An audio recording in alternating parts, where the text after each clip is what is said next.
slides that were converted. For more than 3/4 of a century, Papillion Days has been celebrated during the summer. Fairfield. Sarpy County Museum Executive Director Ben Justman recently delivered his history of the event to folks at the Papillion Public Library. You know, obviously Papillion Days has evolved quite a bit. But one thing that I think has remained constant is this is a time to kind of celebrate the community and celebrate the past history. And so, you know, again, Bob and Karen Olson were featured here.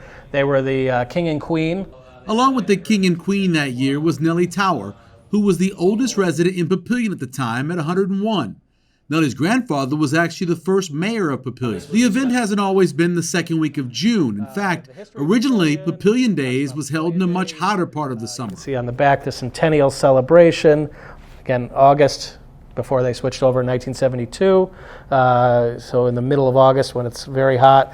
A lot of the events are different historical events. One of the biggest Papillion Days celebration was back in 1962 when the whole town celebrated Miss Nebraska. This is from the Kitty Parade, and it says, 3 centuries of Mr. Nebraska say, good luck, Miss Nebraska 1962. This was a really big deal.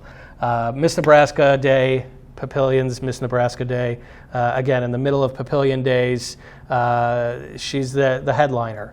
But a sign out front of as you're entering Papillion that said, home of Miss Nebraska 1962. A few times the weather's disrupted the event, both postponing it and even canceling it twice. There have been at least 2 times where Papillion Days was moved. I guess in the days of old, it was a lot easier to just say, we'll have it next week instead. Papillion Days has been canceled twice, not due to rain, but due to flooding. In 1959 and then in 61, Papillion Creek, which is weird for us to think today, totally flooded, washed out downtown Papillion. The erosion took place from the high water, and the bridge just caved in on itself. A year later, they rebuilt the bridge and had a dedication for Papillion Days again with a ribbon cutting. Ben also covered some of the controversies over the years, especially the selling of beer and having a beer garden. So in 1982, there was a dispute over beer gardens. The fire department, still heavily involved. The fire department, their big part was the beer garden. And the beer garden, it's still a volunteer fire department, was there to make money. In 1982, the fire department did not partake in the Papillion Days parade. Eventually, the 2 sides reached an agreement. But a similar issue would pop up again in 1997. The argument was about money again in the backdrop of Papillion Days.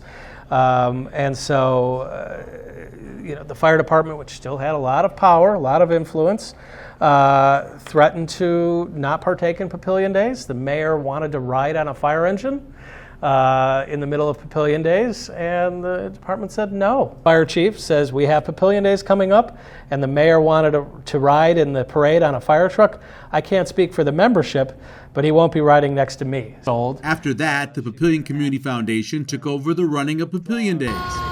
The current event is missing a lot of the traditions that went by the wayside. From the barrel water fights conducted by the fire department, to donkey ball games and snail racing. And of course, lots and lots of square dancing. Ben ended the presentation with a request. This is my call to action that if you have Papillion Days stuff, whether it's photos or pamphlets like this, or memories even, jot them down, because that's all part of the story. For Papillion Now, I'm Michael Severe.